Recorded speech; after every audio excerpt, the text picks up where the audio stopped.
Hello everyone, welcome to all. स्वागत है आप सबका हमारे इस नए वीडियो लेक्चर में, जिसमें हम लोग देख रहे हैं सी प्रोग्रामिंग। ठीक है। तो अभी तक हमने लेक्चर 1, लेक्चर 2 ऐसे करके एक सीरीज बना रखी है। तो बेटर अंडरस्टैंडिंग के लिए आप क्या करेंगे, उसको लेक्चर वाइज देखेंगे एक सीक्वेंस में, सो दैट आपको बहुत अच्छे से समझ में आए। ठीक है। तो उसी को कंटिन्यू में रखते हुए हम लोग आज एक प्रोग्राम लिखेंगे, और वो प्रोग्राम है हमारा write a program in C to reverse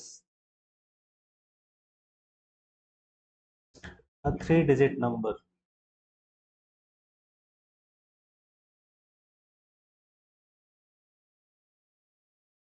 मतलब ये एक ऐसा आपको प्रोग्राम लिखना है जो यूजर से इनपुट ले एक 3 डिजिट का नंबर, और उसे वो रिवर्स कर दे। फॉर एग्जांपल, अगर यूजर इनपुट कर रहा है 356, तो आउटपुट क्या है?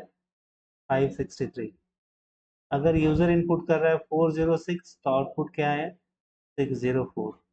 अगर यूजर इनपुट कर रहा है 700, तो आउटपुट क्या है? ओनली 7, क्योंकि इससे पहले जीरो का कोई मतलब नहीं होता है, तो आउटपुट क्या आना चाहिए? 7। ठीक है। तो ये प्रोग्राम आपको लिखना है सी में। तो देखिए, इसको लिखने के लिए आपको दो चीज़ों की जरूरत पड़ेगी। पहली, आपको जरूरत पड़ेगी मॉडुलो ऑपरेटर की। ठीक है। ये करता क्या है? मान लीजिए ये लिखा हुआ है 18 मॉडुलो 4, और दूसरा है डिवीजन 18 डिवीजन 4। ये रिमाइंडर रिटर्न करता है। ठीक है ना? मतलब 4 से अगर 18 को भाग दें, 4 4 जा 16, जो 2 आया रिमाइंडर, ये रिमाइंडर रिटर्न करेगा 2।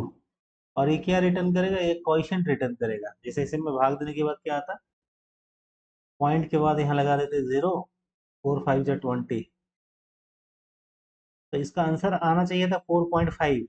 लेकिन ये क्योंकि दोनों ही इंटीजर है, और सी में एक रूल है कि इंटीजर और इंटीजर के बीच में अगर ऑपरेशन हो रहा हो, ठीक है, कोई भी, तो आउटपुट क्या आएगा? इंटीजर। लेकिन अगर इंटीजर और फ्लोट के बीच में कोई ऑपरेशन हो रहा हो, तो आउटपुट क्या आएगा? फ्लोट। ठीक है, ये हम लोग जानते हैं, सी में पहले वीडियो लेक्चर में देख चुके हैं। ठीक है। तो इसमें अगर आप क्या करेंगे, डिवाइड करेंगे, तो ये 4.5 नहीं आएगा आंसर में, क्योंकि 0.5 को रखने की कैपेसिटी इनमें नहीं है, दोनों इंटीजर है। तो केवल आंसर आएगा क्या? केवल आंसर आएगा आपका 4। ठीक है। तो इसका आंसर केवल आएगा 4। क्लियर? तो ये दो चीजें आपको इस प्रोग्राम में जरूरत पड़ेगी, तो ये आपको क्लियर होना चाहिए। अब चलिए, पहले हम लोग प्रोग्राम को लिखेंगे, उसको ड्राई रन करवाएंगे, और उसके बाद हम लोग क्या करेंगे, एडिटर में जाके लिखेंगे, टर्बो सी एडिटर। तो सबसे पहले किसी भी सी के प्रोग्राम में आप लिखते हैं हैश इंक्लूड stdio.h। ठीक है, या तो आपको लिख ही देना है किसी प्रोग्राम में। फिर आप लिखना है वॉइड मेन। ये भी जरूरी है, क्योंकि कोई भी सी का प्रोग्राम बिना मेन फंक्शन के हो नहीं सकता। फिर आप अपने जरूरी के वेरिएबल्स को डिक्लेयर करेंगे। देखिए, आप अंदाजा लगाएंगे, अननेसेसरी ज़्यादा वेरिएबल्स आपको नहीं लेना है। इंट एन, क्योंकि आपको नंबर तो लेना ही है 3 डिजिट का। फिर आपको उसका लॉजिक बनाना पड़ेगा, उसके लिए एक लिखेंगे रिमाइंडर निकालने के लिए। और फाइनली जो रिवर्स में वैल्यू स्टोर करेंगे, उसके लिए आप लेंगे आप रिवर्स।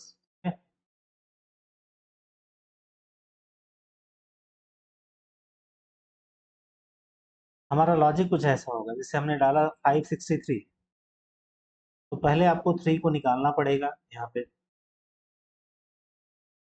फिर नंबर को छोटा करना पड़ेगा। नंबर हो गया 56। फिर यहाँ से 6 को निकालेंगे, और 3 के बाद रखेंगे यहाँ पे। मतलब 3 को अगर 10 से मल्टीप्लाई करके 6 को जोड़ दें, तो 36 हो जाएगा। फिर फाइनली इसमें से 6 को हटाएंगे, तो बचेगा 5। ठीक है।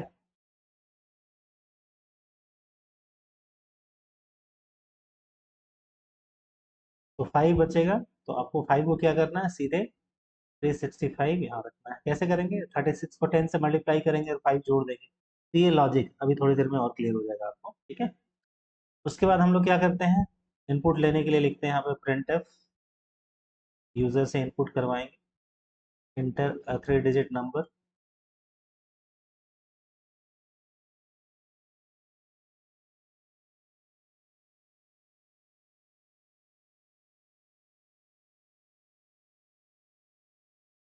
ठीक है। scanf %d,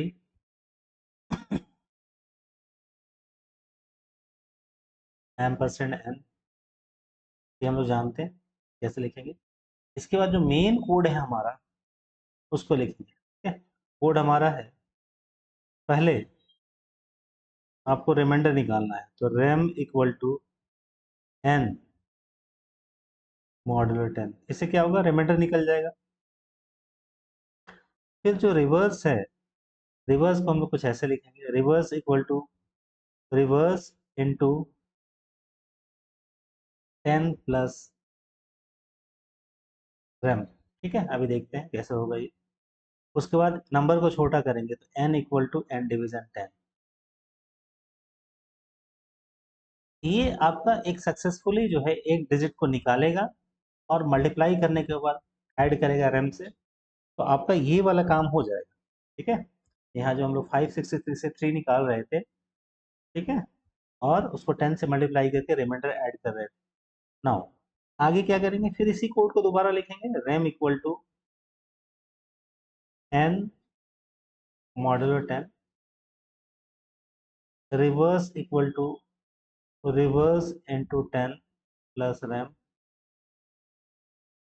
फिर लिखेंगे n equal to n division 10, ठीक है। तो ये आपने दूसरे डिजिट के साथ भी वो ऑपरेशन परफॉर्म कर लिया। फाइनली आपको यहाँ दोबारा अब तीसरे तीनों कोड को लिखने, तीनों लाइन को लिखने की जरूरत नहीं है। Reverse equal to reverse into 10, reverse into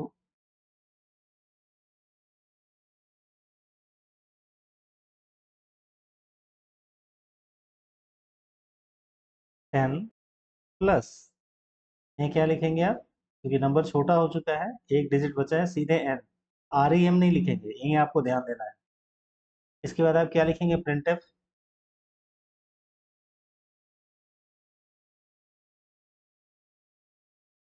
finally reverse को आप प्रिंट करेंगे, रिवर्स इक्वल टू %d, और यहाँ आर ए बी की वैल्यू, ठीक है। तो ये हमारा प्रोग्राम हो गया। अब देखिए, जब इसे आप रन कराएंगे ना, हम लोग क्या करते हैं, इसे रन करवाते हैं, कोई दूसरा कलर लेना। अब देखिए, सबसे पहले जब भी आप इस प्रोग्राम को रन करवाएंगे, तो यहाँ n, रैम और रेव, क्योंकि ये वेरिएबल्स हैं, इनको मेमोरी में एक जगह मिलेगा,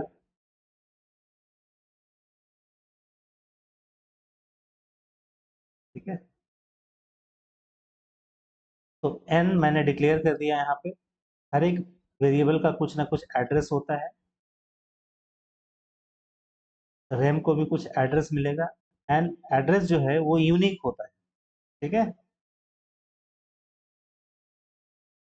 मैं यहाँ एड्रेस मान ले रहा हूँ कुछ भी, और रिवर्स जो है वो है आपका 1400।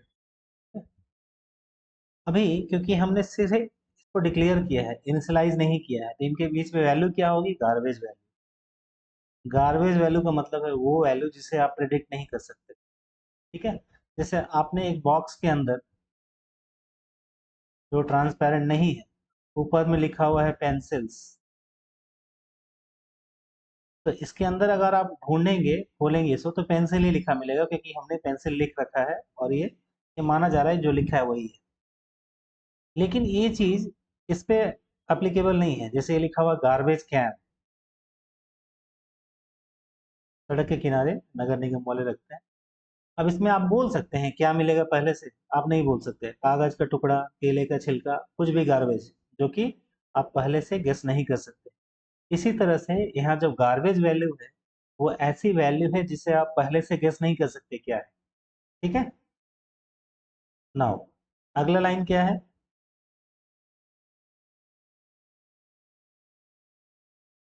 अगला लाइन है आपका इनपुट कराने का। तो हमने इनपुट कराया 365 सपोज,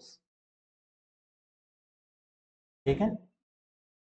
तो n में वैल्यू क्या हो गई? n में वैल्यू जो है ओवरराइट हो गई 365 से। आप देखिएगा यहाँ वैल्यू ओवरराइट हो रही है, तो पहले का जो गार्बेज था ओवरराइट हो गया, वो किसी तरह से प्रोग्राम को नुकसान नहीं पहुंचाया। Now rem equal to n modulo 10, ये क्या करेगा? 365 में से जो 5 है उसको निकाल लेगा। अभी हम लोग देखे थे वहां पे, तो 5 यहाँ आ जाएगा। Rev equal to rev into 10 plus rem, इसमें क्या होगा ये? तो पतला कर लो, ये बहुत मोटा हो गया। रिवर्स की वैल्यू क्या है अभी? अब यहाँ ध्यान से देखिएगा, रिवर्स में क्या है? यहाँ पे गार्बेज वैल्यू जीरो नहीं है, तो वो गार्बेज अगर 10 से मल्टीप्लाई हो जाए, ये तो कुछ भी वैल्यू आ जाएगा ना, एट रैंडम। आप पता नहीं कर सकते, प्रोग्राम जब हम लिखेंगे तो इस चीज को मेंशन करेंगे वहां पे। पहले हम लोग रिवर्स को जीरो से इनिशियलाइज नहीं करेंगे और देखेंगे आउटपुट क्या आ रहा है। तो इसलिए ये जरूरी है कि आपका आउटपुट सही सही आए। यहाँ रिवर्स को आपको पहले ही जीरो से इनिशियलाइज करना मस्ट है, ठीक है। तो दैट क्या होगा यहाँ पे? 0 × 10 प्लस रैम की वैल्यू 5, ये 5 आए। क्लियर? तो रैम जो है वैल्यू जो है, अगर पहले यहाँ रिवर्स को 0 लिखा है, इनिशियलाइज किया, और यहाँ रैम की वैल्यू क्या हो जाएगी? रैम की वैल्यू 5 हो जाएगी, ठीक है। और रिवर्स यहाँ कितना हो गया? रैम यहाँ 5 हो गया, रिवर्स की वैल्यू कितनी हो जाएगी? वो 5 हो जाएगी। और यहाँ n equal to n division 10, ये दोनों ही इंटीजर है। n की वैल्यू कितनी है? 365, तो 36.5, मतलब n की वैल्यू हो जाएगी 36। क्लियर है? यहाँ पे जो ये 5 है ये चला जाएगा, ठीक है। आप समझ ही रहे होंगे जो मैं बताना चाह रहा हूँ। इसके बाद अगेन अगला जो कोड है, rem equal to n division 10। n की वैल्यू कितनी हो चुकी है? n की वैल्यू हो चुकी है 36। इसको 10 से डिवाइड करेंगे और रिमाइंडर क्या बचेगा? क्योंकि ये मॉडुलो ऑपरेशन है, ये रिमाइंडर निकालता है, ये बचेगा 6। Rev equal to rev into 10, reverse की वैल्यू कितनी है? 5, तो 5 इंटू 10, 5 × 10 प्लस रैम की वैल्यू अभी कितनी आई? 6, तो ये आंसर आएगा 56। तो रिवर्स की वैल्यू हो गई 56। Now n equal to n division 10, ये इंटीजर डिवीजन है, ठीक है ना। n की वैल्यू क्या हो चुकी है? n की वैल्यू हो चुकी है 36। तो 36 इसमें क्या? 3.6, तो केवल ये बचेगा 3। फाइनली ये रिवर्स वाला कोड फिर से लिखेंगे। रिवर्स की वैल्यू हो चुकी है 56 इंटू 10, और n की वैल्यू कितनी हो गई है? 3, ये हो गया 563। अब आप देख सकते हैं हमने इनपुट किया था 365, और आउटपुट जो है वो रिवर्स के फॉर्म में आ रहा है।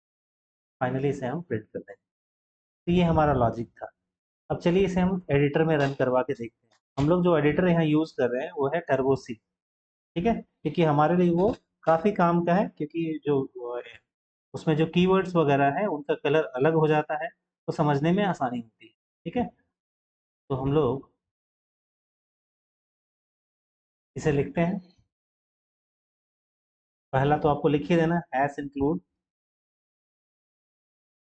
stdio.h। फिर आपको लिखना है void main।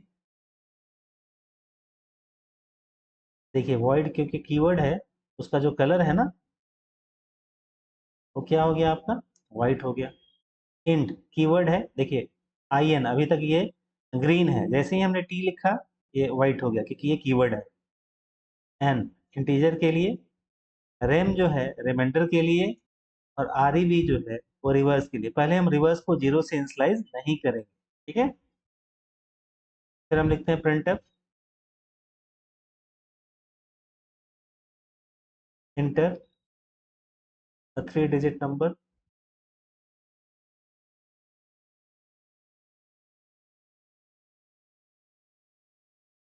फिर लिखेंगे स्कैन एफ इनपुट कराने के लिए।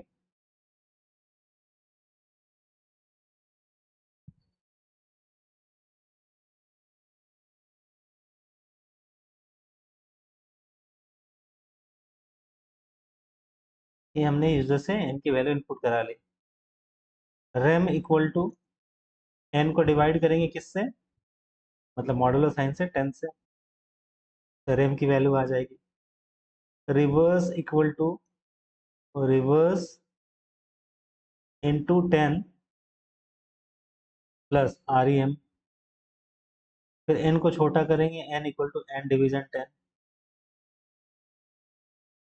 अगेन इस कोड को लिखेंगे रैम इक्वल टू, ठीक है, आपको समझ समझ के लिखना है, ऐसा नहीं कि केवल टाइप करते गए और हो गया। n डिवीजन 10 रिमाइंड मॉडुलो के लिए, n मॉडुलो 10। रिवर्स के लिए again reverse into 10 plus rem, final लिखेंगे n equal to n division 10। Now finally reverse को लिखेंगे reverse equal to reverse into 10 plus, आपको यहाँ ध्यान देना है, आपको यहाँ रैम नहीं लिखना है, आपको n लिखना है क्योंकि वो आखिरी डिजिट है, ठीक है। अब फाइनली आप क्या करेंगे, रिवर्स को प्रिंट करेंगे, लिखेंगे प्रिंट। टी केस सेंसिटिव है तो आप ध्यान रखिए, कैपिटल में और स्मॉल में फर्क होता है। रिवर्स इक्वल टू, आप प्रिंटफ में जो चाहे लिख सकते हैं, लेकिन मैं छोटा ही लिख रहा हूँ, टाइपिंग कम करना पड़े इस वजह से। क्या, REB, क्योंकि उसी में इनपुट हुआ है, ठीक है। हमें आउटपुट देखने के लिए ऑल्ट F5 ना दबाना पड़े, इसलिए लास्ट में गेट ch एक फंक्शन यूज कर रहा हूँ। फंक्शन अभी हमने पढ़ा नहीं है, लेकिन बस ये हमें कंट्रोल F9 प्रेस करने के बाद ऑल्ट F5 ना दबाना पड़े, ना प्रेस करना पड़े, इसलिए है, ठीक है। अब एक बार आप चेक कर लेंगे, हो सकता है आपने कहीं मिसप्रिंट कुछ गलती से कुछ टाइप कर लिया हो, लेकिन चलिए हम लोग देखते हैं, रन करवाएंगे और एरर अगर कोई आएगा तो ठीक करेंगे, ठीक है ना, क्योंकि आप सी में एरर करेंगे तो आपको ज़्यादा सीखने को मिलेगा। नाउ इसे रन करवाते हैं, control F9, enter a 3 digit number, ठीक है ना। अब देखिए पहले से ये आउटपुट रन करवाया हुआ है तो कुछ कुछ इसमें स्क्रीन पे आ रहा है, ठीक है। हम इनपुट करते हैं 365, हम इसे साफ करना भी देखेंगे, स्क्रीन को क्लियर कैसे करते हैं। 356 आउटपुट क्या आया, आप देख रहे हैं रिवर्स में क्या है, 25469, ये कोई गार्बेज वैल्यू है जो कि हम प्रेडिक्ट भी नहीं कर सकते थे क्या आएगा, ठीक है। इसे कैसे ठीक करेंगे, ये इस वजह से हो रहा है कि हमने यहाँ रिवर्स को जीरो से इनिशियलाइज नहीं किया था।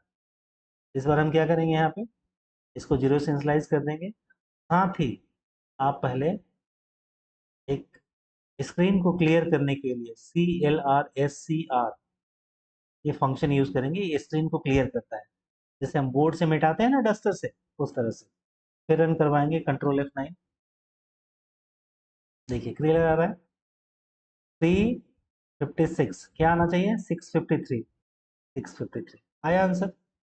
तो आप देख सकते हैं रिवर्स को अगर हम जीरो से इनिशियलाइज नहीं करते हैं तो क्या प्रॉब्लम आ सकती है, प्रैक्टिकली देख लिया, अब आप कभी नहीं भूलेंगे। नाउ अगला आउटपुट देख के इनपुट दे के देखते हैं, तरह तरह के इनपुट। कंट्रोल F9 फिर से रन करवाएंगे, हमने डाला 408, क्या आना चाहिए, 804, 804। नाउ अगला चेक करते हैं 900, आउटपुट क्या आना चाहिए, ओनली 9, क्योंकि किसी डिजिट से पहले जीरो का कोई मतलब नहीं होता, आना चाहिए था 009, लेकिन है तो वो 9 ही, देखिए 9 आया। तो हम लोग ने सक्सेसफुली सारे तरह के आउटपुट को देख लिया। यहाँ पे एक प्रॉब्लम आपको आएगी जो पहले हम बताते हैं, ठीक है। प्रॉब्लम ये आएगी कि अगर ये 5 डिजिट का नंबर होता या 4 का होता, 5 का खास करके, तब एरर दूसरे टाइप की आ सकती थी, लेकिन 3 वाले में भी तो प्रॉब्लम नहीं आएगी। हमने इसे सक्सेसफुली रन करवाया और देख लिया क्या क्या प्रॉब्लम आ सकती है, इसलिए यहाँ पे रिवर्स को जीरो से इनिशियलाइज करना मस्ट है। स्टूडेंट इसे समझते नहीं है क्यों मस्ट है, हमने यहाँ प्रैक्टिकली देख लिया, जब हमने उसे जीरो से इनिशियलाइज नहीं किया था तो कुछ गार्बेज वैल्यू मल्टीप्लाई हो जा रहा था, ठीक है। तो मेरे ख्याल से ये प्रोग्राम आपको क्रिस्टल क्लियर समझ में आ गया होगा। तो चलिए हम लोग वापस आते हैं अपने स्क्रीन पे, ठीक है। अब आप क्या करेंगे, इसे रन करवाएंगे अच्छे से और समझ के रखेंगे। नेक्स्ट वीडियो लेक्चर में हम लोग आगे if condition, decision making, conditional operator, इन सब के बारे में डिस्कशन। ठीक है, thanks for watching this video. अगर आपको ये वीडियो अच्छा लगा हो तो इसे लाइक करें, हमारे चैनल को सब्सक्राइब करें। हमारे यहाँ आपके जो टच में जो भी आपके फ्रेंड्स सर्कल में जो भी है जिनको इसकी ज़रूरत है, उनको ये शेयर करें। ठीक है, thanks for watching this video.